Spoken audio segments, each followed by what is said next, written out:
Let me ask you a couple of questions here. What if you could free up 10 hours a week?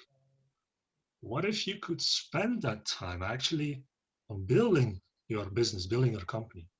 So take 10 hours of a week right now and make sure that you can use it to actually build your company. What would it look like if you could do that, right? What would it look like if you get the right things done in the time that you're actually using each and every day? And what would it look like if you could double your team's efficiency? And if we're talking about time management, this is something that I will mention more in a few slides that are coming, is that it's not only you who needs to do time management, it's your whole team. It's everybody around you who should do that to make sure that you can benefit from time management.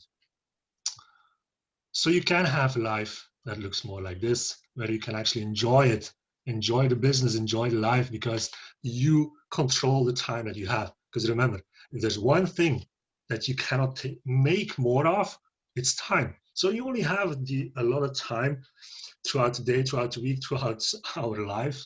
So you better make good use of it, right? But think, like, ask yourself, this is also an exercise on self-awareness, time management. Just ask yourself a question. Why are you so busy? Why do you think you have no time for this or for that or for whatever? Why are you not able to delegate? Or why are you not able to systemize? Or why are you not able to make new habits? These are the questions that I ask time and time again. Especially like the first one is like, everybody's busy, right? Everybody thinks he or she is productive and is doing a lot of things, even I. I'm busy all the time, but why am I so busy? Why should I be so busy? Shouldn't I just have more time actually to relax or to do fun stuff or to actually do more productive stuff that actually has an impact on the business? And if I'm asking this question, I can ask you guys this question actually. Why do you think you have no time? You're not in this alone. And if you have a team right now, you have to include your team within the time management that you're doing. You have to include everybody. And the big thing here is to align your time. What that means, I will come to that in a minute, but if you can, just like you would align the purpose of your business with your team or your goals, if you are aligned as a team in your business, you're so much more productive. You're so much more efficient with what you're doing instead of just everybody doing whatever he wants to do, and it's not aligned at all, and you have to wait for your team members. There's a lot of time waste that can happen then.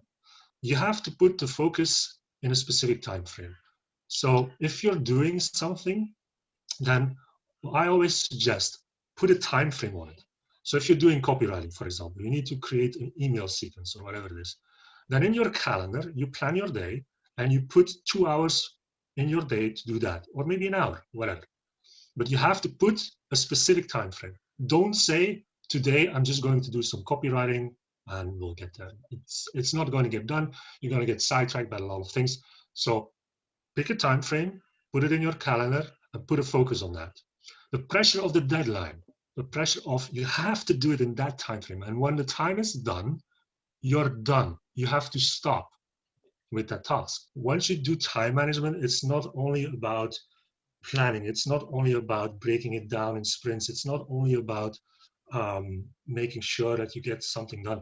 It's about using your time strategically. I mean, think about outreach, think about sales, right? What will you, if you take 1 hour of your time or 2 hours a day for doing that outreach, what will you do in the planned time? If you do not notice, if you're not strategic about using the time, again, even with all the principles that I've been talking about, you will lose time because you didn't think about it. You didn't strategically implement or use the time. So for me, like sales outreach, what is strategic timing means, okay, I have 50 people that I need to reach out to. I have 1 hour of time. So who do I reach out to first? So you have to be strategic. You have to say, okay, the ones that are hot leads or the ones that are my dream clients, those are the first ones. And then I go down the list until I reach the hour and I stop. I stop because I need to do other things. Otherwise, I just go over the time. And at the end of the day, you've done nothing. And also, I will say being strategic with your time means If you're energetic, if you're high energy in the morning, you should do those kind of tasks that take a lot of energy from you at that time. What I use for this to be strategic, and this is something that I use a lot as a tool as well, is you can call it a time finder, you can call it just a visualization of your week, of your ideal week. Every hour in your day that you're awake, or even as you're asleep, just every hour, put it in like a Google Sheet, make it visual like I do here, and just put everything in there, everything that you do. And this will help you. First of all, you need to do this exercise with what you are doing right now. So think about last week, fill this out with what you did last week, right? Do that first and take a look, really be honest with yourself and have the self-awareness to see what you have actually done. And then think about what would my ideal week look like. And then create that visualization in this kind of an Excel sheet. What is the ideal time? What is my ideal structure of my day? If you have your current week mapped out, then think about what I said in the beginning. Are you able to delegate some of these things? Are you able to systemize some of these things? Can you systemize follow-up? Can you systemize the fulfillment? Can you systemize anything that you're doing in your business? If so, you're going to save time. This is also something that I find hugely important. Those are the non-negotiables each and every day. Each and every day you have to put that in there, or you're going to get burned out. Non-negotiables means that you put an event, an activity, or something that is off time. Off time. You're not working during a day, and add it to your calendar so nobody can book a meeting at that time. And it has to be something that you look forward to, that keeps you motivated. Just think of it as every day you get a reward.